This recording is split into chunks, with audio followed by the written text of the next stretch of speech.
कौन है समाजवादी पार्टी की वो दो महिला विधायकें जिनकी चर्चाएं अब चारों तरफ हो रही हैं, जिनकी चर्चाएं सियासत में तो हो ही रही हैं, लेकिन ये टीका टिप्पणी निजी स्तर पर भी तब्दील हो गई है। नमस्कार दोस्तों, आप देख रहे हैं रिपब्लिक समाचार और मैं हूं आपके साथ ज्योति यादव। बीते कई दिनों से पूजा पाल, जो कि समाजवादी पार्टी से निष्कासित कर दी गई हैं, सुर्खियों में बनी हुई। निष्कासन की वजह पूजा पाल का कहना है क्योंकि उन्होंने विधानसभा सत्र के दौरान सीएम योगी आदित्यनाथ की तारीफ की थी, जो कि समाजवादी पार्टी को रास नहीं आया। इसी वजह से मुझे निष्कासित कर दिया गया है। बता दें कि समाजवादी पार्टी से निष्कासन से पहले पूजा पाल ने विधानसभा सत्र में कहा था कि अतीक अहमद को सीएम योगी आदित्यनाथ ने मिट्टी में मिलाया है, उसको लेकर उन्होंने धन्यवाद दिया था। जिसके बाद समाजवादी पार्टी का सीधा प्रतिक्रिया आती है। जैसे ही वो विधानसभा से निकलते हैं, उन्हें एक लेटर दे दिया जाता है, वो होता है निष्कासन लेटर। हालांकि समाजवादी पार्टी का सीधे तौर पर कहना है कि ये निष्कासन इसलिए दिया गया है क्योंकि पूजा पाल की गतिविधियां पार्टी के विरोध में है। जिसके बाद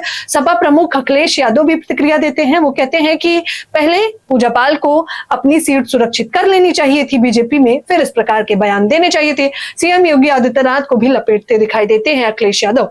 लेकिन उससे भी ज्यादा, अखिलेश यादव से भी ज्यादा सुर्खियों में कोई बन गया है तो वो दूसरी महिला है जिनका नाम है रागिनी सोनकर। हाल फिलहाल में इनका विधानसभा में दिया हुआ भाषण भी जमकर वायरल हुआ था, जिसमें ये हिंदू मुसलमान पर चल रही राजनीति पर दो टूक जवाब देती हैं।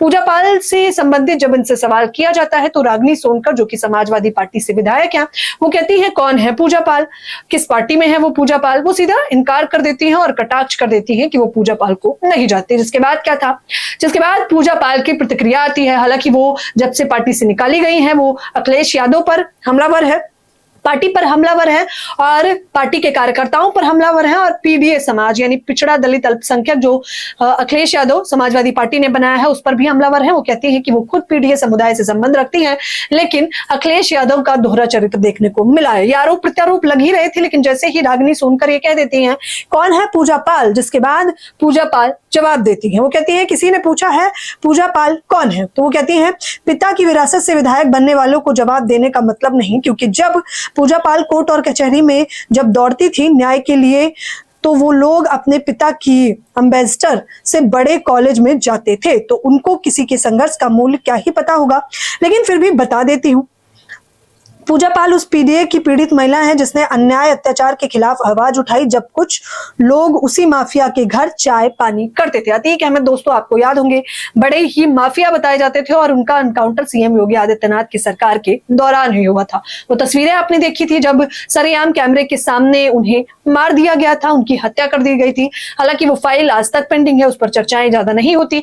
लेकिन इस तरह पूजा पाल, जो कि समाजवादी पार्टी से विधायक थी, उन्होंने सीधे तौर पर सदन में खड़े होकर सीएम योगी आदित्यनाथ, जिन पर समाजवादी पार्टी हमलावर रहती है, सवाल पूछती है और बताती है कि कितना बेहाल हो चुके हैं यूपी की जनता, उन्हीं की तारीफ कर देती हैं और मुश्किलों में बढ़ जाती है। हालांकि मैं बार बार कह रही हूँ, समाजवादी पार्टी की ओर से यही कहा गया है कि पूजा पाल जो है वो पार्टी के हित में कोई भी काम नहीं करती हैं, वो इकलौता चलती हैं। और राज्यसभा चुनाव में क्रॉस वोटिंग के समय भी पूजा पाल ने विरोध जताया था, जिसका खामियाजा उन्हें अब भुगतने को मिला। लेकिन रागिनी सोनकर ने जिस प्रकार से कटाक्ष किया और जिसका जवाब पूजा पाल ने दिया है, उस पर आपकी क्या कुछ प्रतिक्रिया है।